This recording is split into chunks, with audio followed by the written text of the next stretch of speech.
Hi friends, हाय T. आज मैं आपके साथ बहुत ही इम्पोर्टेंट फंडामेंटल शेयर कर रही हूँ, और वो फंडामेंटल है 3 पिलर्स, 3 पावर्स। सो ये यहाँ पे पिलर्स को देख के मुझे एकदम से क्लिक हुआ कि वाकई में ये जो बिल्डिंग है ना, ये इन पिलर्स को तो टिकी हुई है। सो ऐसे ही हमारे बिजनेस में 3 पावर्स हैं, हमारे जीवन में भी वो पावर्स अप्लाई होती है। 3 पावर्स, यहाँ पर भी 3 पिलर्स हैं।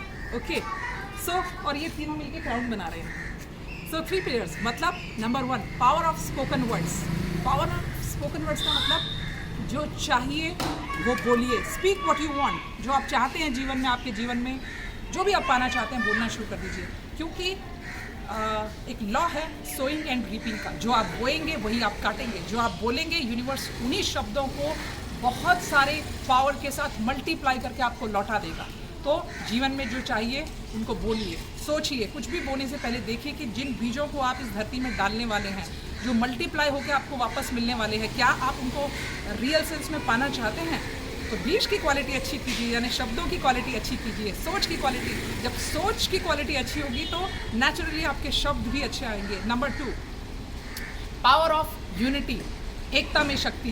ये पूरी बिल्डिंग एक पिलर पर खड़ी नहीं है, ये पूरी बिल्डिंग जो है मल्टीपल पिलर्स पर खड़ी है ना। यूनिटी, इतने सारे पिलर्स मिलके इतनी बड़ी बिल्डिंग का निर्माण करते हैं।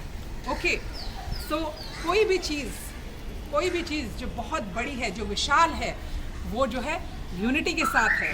सो आप भी अगर अपने बिजनेस को बड़ा बनाना चाहते हैं, अपने जीवन को बड़ा बनाना चाहते हैं, तो पावर ऑफ यूनिटी आपको समझनी है। पावर ऑफ यूनिटी यानी एके में बहुत शक्ति होती है, लेकिन वो जो शक्ति है उसमें आपको एक होने के लिए अपने बहुत सारे नेगेटिव थॉट्स का आपको त्याग करना पड़ेगा। कभी कभी आपको वो एका बनाने के लिए अपनी बहुत सारे चीज़ों का सेक्रीफाइस करना होगा, अपनी ईगो का सेक्रीफाइस करना होगा, अपनी नेगेटिविटी का सेक्रीफाइस करना होगा, अपने समय का सेक्रीफाइस करना होगा। क्यों?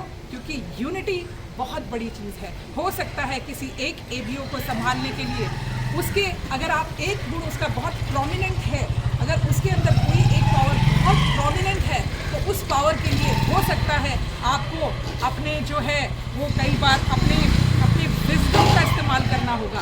आपको रिएक्ट नहीं करना होगा, रिस्पॉन्ड करना होगा। अपनी विजडम का इस्तेमाल करके आप अपने बिजनेस को, आप अपने जीवन को कई गुना मजबूत कर सकते हैं। Power of unity. और 3rd पावर है पावर ऑफ सबमिशन, समर्पण की शक्ति। समर्पण में बहुत पावर है।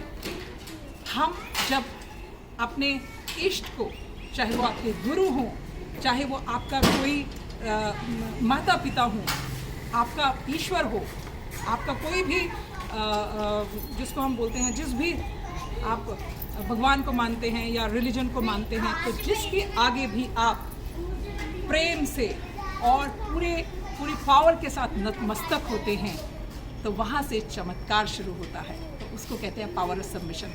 पावर ऑफ सबमिशन जो है वीक लोग नहीं करते हैं, उनको तो पता भी नहीं होता है कि सबमिशन में कितनी पावर है। तो सबमिशन हमेशा जो है वो जो शक्तिशाली होता है, जो सोच से शक्तिशाली होता है, जो शरीर से शक्तिशाली होता है, जो सचमुच में विजडम से भरा हुआ होता है, वो समर्पण करता है। क्योंकि जब हम यूनिवर्स के साथ एकाकार होते हैं, हम सर्वशक्तिशाली के साथ एकाकार होते हैं, तो हमारी स्वयं की पावर मल्टीप्लाई होती है। इसलिए पावर ऑफ सबमिशन। हम इस बिज़नेस में बात करते हैं कि आप अपने अपलाइन के प्रति, यानी जो भी आपको सिखा रहा है इस बिज़नेस में, उसके प्रति जो है वो सबमिशन का भाव, समर्पण का भाव होगा, तो वो व्यक्ति आपके लिए हमेशा उसके मन में अच्छे ही विचार आएंगे, क्योंकि आप समर्पित हैं। बेशक वो व्यक्ति ज्ञान में आपसे कम हो सकता है, एजुकेशन में आपसे कम हो सकता है, दूसरी पावर्स में कम हो सकता है, लेकिन सिर्फ एक चीज़ का ध्यान रखना है कि उसने आपसे पहले बिजनेस ज्वाइन किया है। कोई भी, कई बार जुड़वा बच्चे होते हैं, अगर 1 मिनट पहले भी कोई पैदा होता है तो उसका दर्जा बड़े का दर्जा होता है। ये नहीं कि उसके अंदर 1 मिनट में ज्ञान बड़ा हो गया या उसके अंदर 1 मिनट में कोई दूसरी पावर्स आ गई हैं। नहीं, कुछ फंडामेंटल्स हैं। हमेशा जीवन में जब आप सिद्धांतों को फॉलो करेंगे तो आप देखेंगे कि आपके जीवन में ज़्यादा प्रॉस्पेरिटी है। हर चीज़ के लिए हमें उलझना नहीं है, सिर्फ फंडामेंटल्स पकड़ने हैं। तो हमारे बिजनेस को बड़ा करने के, हमारे जीवन को बड़ा करने के, खुशियों के 3 फंडामेंटल्स हैं। इनको फॉलो कीजिए, अपने बिजनेस को, अपने जीवन को, अपनी खुशियों को कई गुना मल्टीप्लाई कीजिए। God bless you all. Stay happy, stay healthy.